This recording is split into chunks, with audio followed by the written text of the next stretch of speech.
question from a lady. What did American Jews do about Hitler's ovens?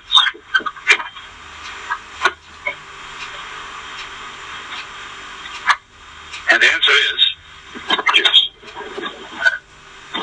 American Reform Jew, and some years later, when she attempted a second interview, so the same thing happened again. Now, I'm not able to vouch for anything. I'm merely telling you what this report I wrote.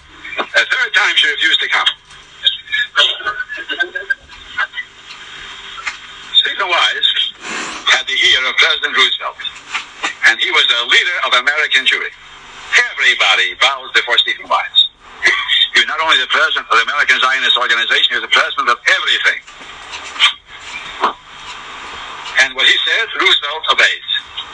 Stephen Wise stymied, he prevented, he obstructed any action of any kind to help the Jews in Europe. This is documented. If you want, you can buy a copy of Perfidy and read the entire story, black on white, with names and dates and places. Again and again, when attempts were made to get some help, Stephen Wise was the one who stood in the way and prevented anything from being done. At that time, Jews were being transported every day to the crematoria, and they were being burned at the rate of 20,000 a day.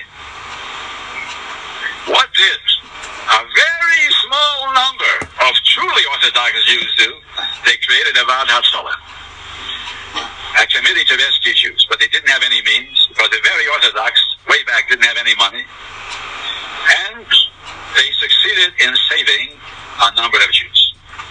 They actually rescued Jews because Hitler's henchmen could be approached. If you wanted to, you could approach them.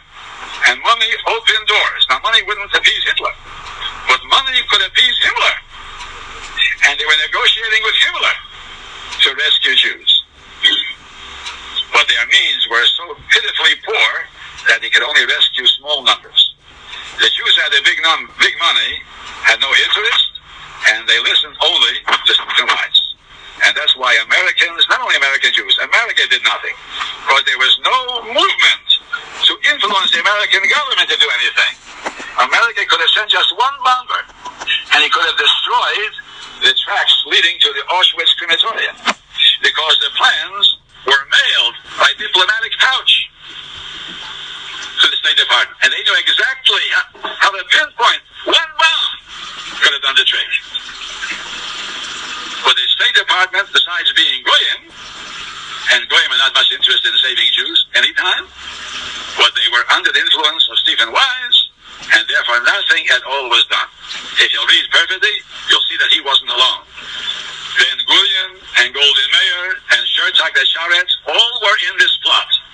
And their plan was do nothing to save European Jewry in order that after the war, we should be able to claim, as reparations for our great losses of human lives, we should be able to claim a bigger claim on the state of Israel and Palestine.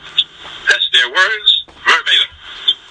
Don't do anything now, it'll spoil our chances to bargain at the peace table. And one of them said, better one goat in Eretz Yisrael than a whole village of Jews in Europe. The story is horrible. It's unbelievable. It's written in Perfidy. It's terrible to read it in Perfidy. But even Perfidy, you have to know, was not the first edition. When he really wrote this story, he discussed it with his friends. They were no good friends.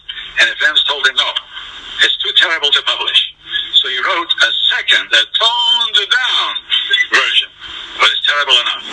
And we advise you to get it, if you can, and you'll discover something about these great men who are so-called leaders of the Jewry, not only in America, all over the world. The Jewish Agency and the Zionist Organization, and all these people were the ones who prevented any action to save Jews.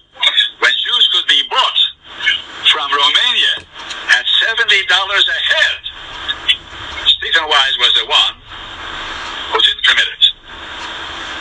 When Roosevelt was about to take action to save some Jews because there was pressure on him, and he sent his emissary to London, the Zionists in London told, you're a traitor.